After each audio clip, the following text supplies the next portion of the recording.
Hein, la station UVB 76, cette fameuse station MDZHB qui émet depuis les sites entre Moscou et Saint-Pétersbourg, malgré l'implosion de l'URSS, et qui continue, elle n'a jamais cessé ses émissions, elle nourrit tous les fantasmes depuis des décennies. Mais sortez de cette idée, sortez de cette station sur les bancs d'HF, mais il y a des trucs formidables. Il y a 3 millions de radioamateurs qui parlent pas tous les jours et en même temps, attention. Mais il y a 3 millions de radioamateurs licenciés qui parlent.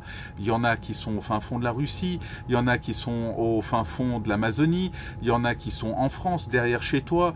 Des radioamateurs, il y en a 15 000 en France, il y en a 3 millions dans le monde. Et ces gens parlent en permanence sur les bandes et disent des choses intéressantes.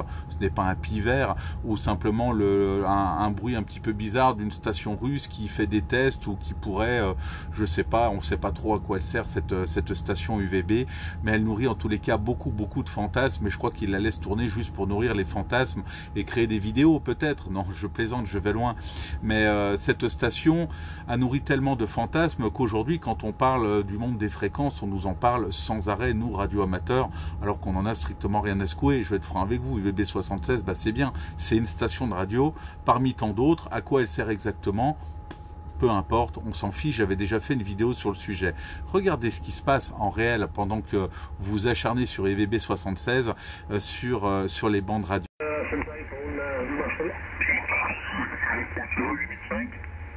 Juste à côté, je cherche une fréquence et puis je me cale avec les...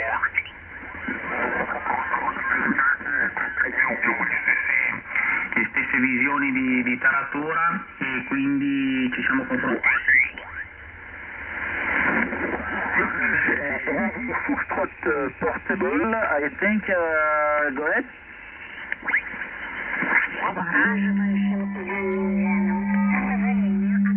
Величие и мощи древнего осада сейчас да.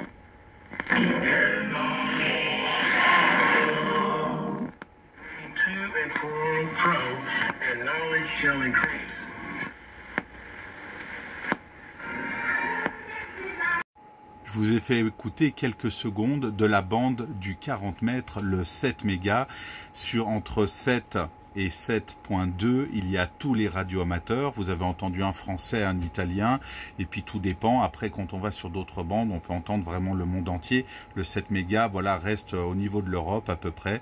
Et puis ensuite, on peut entendre des stations bien plus lointaines. Et ensuite, derrière le 7.2, eh bien, vous avez les radios AM et des radios qui viennent du monde entier. Et on est le soir, donc la propagation des ondes est très bonne. Donc, cette UVB 76 qui nourrit tant de fantasmes, et j'ai encore vu une vidéo dernièrement là-dessus. C'est formidable, mais c'est très putaclic ce truc-là. C'est fait pour faire des vues, c'est fait pour faire prendre un petit peu le cœur, alors qu'en fait, il n'y a rien derrière, il n'y a rien, c'est du vide. C'est simplement une station russe qui émet, soit pour tester la propagation des ondes. C'est un petit peu comme si on tombait sur une balise en pleine mer, une balise météorologique qui fait bip, bip, bip, puis au bout d'un certain temps, elle ferait bup, bup, bup, tu vois. Donc, je me moque gentiment. Mais c'est vrai que quand tu connais le truc, quand tu es un petit peu dans le monde des fréquences, eh ben en réalité tu regardes le grand public qui s'acharne sur un truc en particulier alors qu'à côté il y a des choses extraordinaires. Toi sur les bandes, munissez-vous d'un petit transceiver radio et vous verrez, les bandes HF sont passionnantes. Et UVB 76, mettez-le de côté, laissez les gens faire du pognon avec TikTok, avec ça, voilà. Et après, je respecte beaucoup la vidéo de Feldup parce qu'elle était bien foutue. Donc voilà, Feldup, si tu vois cette vidéo, donc je ne surfe pas sur la vidéo de Feldup, je dis simplement c'est bien, mais elle a fait trop de buzz et du coup les gens sont focalisés sur une station de radio en Russie, alors que des stations de radio dans le monde, il y en a des milliers, voire des dizaines de milliers, plus les 3 millions de radioamateurs, et je ne parle pas des cibistes, des aviateurs que vous pouvez écouter, puisque l'écoute en France est libre. À très vite.